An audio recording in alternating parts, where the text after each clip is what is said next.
All right, let's dive right in and crack the code on what is, let's be honest, probably one of the biggest headaches for anyone learning German. You know what I'm talking about. In this explainer, we're going to turn all that confusion into some serious clarity. I've got a simple, structured guide that's going to help you finally get a handle on German genders. So, I've got a question for you. What do you think is the hardest part about learning German? I mean, seriously, is it those ridiculously long words that look like a whole sentence smashed together? Maybe it's the verb conjugations? Or is it that one thing that just feels totally random, like there's no rhyme or reason to it whatsoever? Yep, you guessed it. Der, die, or das. Figuring out whether a noun is masculine, feminine, or neuter can feel like you're just throwing a dart at a board, right? But listen, I promise you, by the time we're done here, you are going to have a system, a whole toolkit, and you're even going to get a secret shortcut that will help you get it right almost all the time. Stick with me. So here's our game plan. First, we'll take a look at the German gender puzzle itself. Then, I'm going to give you the 3 main keys to unlock it. After that, we'll dive into each gender, der, die, and das, one by one. And you'll definitely want to stick around for the end, because I've got the ultimate shortcut that's going to blow your mind. Ready? Let's do this. Okay, Section 1, the German gender puzzle. Let's get into understanding these 3 articles. You know, so many people think German gender is just completely random, but here's the secret. It's not. It really isn't. There are patterns and there are rules. So the challenge isn't about memorizing every single word in the dictionary, it's about learning the system behind them. Right, so at the very heart of this whole puzzle are these 3 little words, the definite articles. You can just think of them as the German versions of our word the. You've got der for masculine nouns, die for feminine ones, and das for neuter. Simple enough, right? These are the codes we're about to crack. All right, on to our next section, the 3 keys to genders. This is the framework for figuring it all out. So how do we actually solve this thing? Well, it's not magic. It's all about having the right keys. We're going to use this really simple 3-part framework that's going to help you figure out the gender for a massive number of German nouns. And here they are, our 3 keys. First up, biological sex. This one is, well, it's the most obvious clue. Pretty straightforward. Second, we look at the meaning or the category that a noun belongs to, so grouping words by their topic. And third, and this is the big one, the suffix, or the word's ending. This is by far the most reliable and powerful key you have, especially when you're just starting out. Okay, let's put these keys to work. Okay, Section 3, Mastering Masculine, or DARE. We're diving into the rules and patterns for all the male nouns. Let's start applying those keys we just talked about. So if we use our meaning and category key, we start to see some really strong patterns. For example, people. Male professions and people are der. So der Pilot, der Arzt, easy. Time is another big one. Daytimes like der Morgen, days of the week like der Montag, months like der Januar, and seasons like der Sommer, they're all der. Now, there is one major exception you've got to remember, die Nacht, the night. That one's feminine. And here's a fun one for all you car lovers out there. All car brands are masculine. Der VW, der Ferrari, every single one. But now for the real game changer, our 3rd key, the suffix. This is where the magic happens. Just look at this. If a noun ends in ling, eich, or ismus, you can be more than 95% sure that it's masculine. That is an incredible tool. And other endings like er, unt, and ist are also super strong clues that you're looking at a der word. All right, next up, Section 4, figuring out feminine die. Let's unlock the rules for female nouns.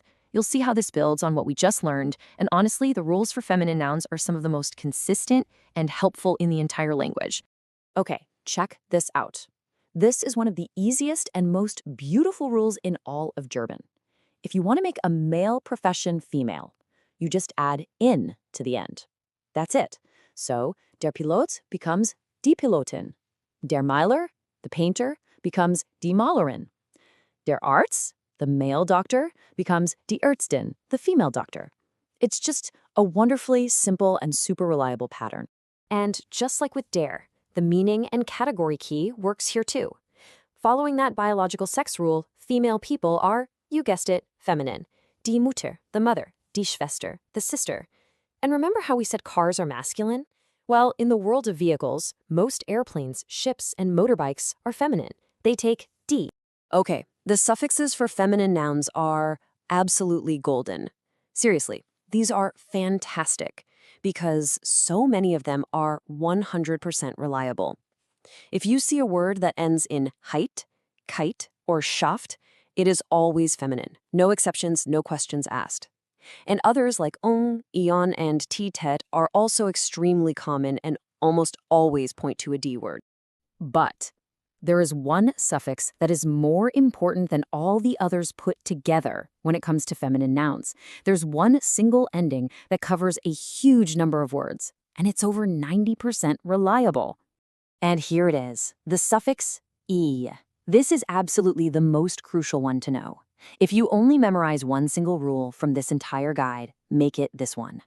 So many German nouns end in e, and the overwhelming majority of them are feminine. This one little tip will massively improve your accuracy. I guarantee it. Okay, let's move on to our final gender, section 5, decoding neuter, das. The patterns for neuter nouns are a little different. They have their own kind of unique logic, especially when we start talking about concepts and materials. Now, here is a really cool pattern with das. German has this neat trick where it turns verbs and adjectives into nouns. So you take the verb schreiben, which means to write, and it becomes das Schreiben, the writing. Or you take the adjective rot, red, and it becomes das Rot, the color red. And whenever this happens, they are always neuter. Also, most materials, think wood, glass, metal, they're all das too. When we look at neuter suffixes, the two most important ones you need to know are chen and lein. These are called diminutives. They're endings that make something smaller or cuter. So a small bird, a vogel, becomes das Voglein. And anything ending in chin or lein is always neuter. This rule is so strong, it even overrides biological gender. And that's exactly why das Mädchen, which means the girl, is actually a neuter noun. Kind of weird, right? But that's the rule. And now, for the moment you've been waiting for. Section 6, the ultimate 46% shortcut. This is for when you've forgotten everything else. You've learned the keys, the categories, the suffixes, but what happens when your mind just goes blank? I promised you a bonus tip, and here it is. Because it happens to all of us, right? You're in the middle of a conversation, you're put on the spot, and you need to say a noun, and you just cannot remember if it's der, die, or das. What do?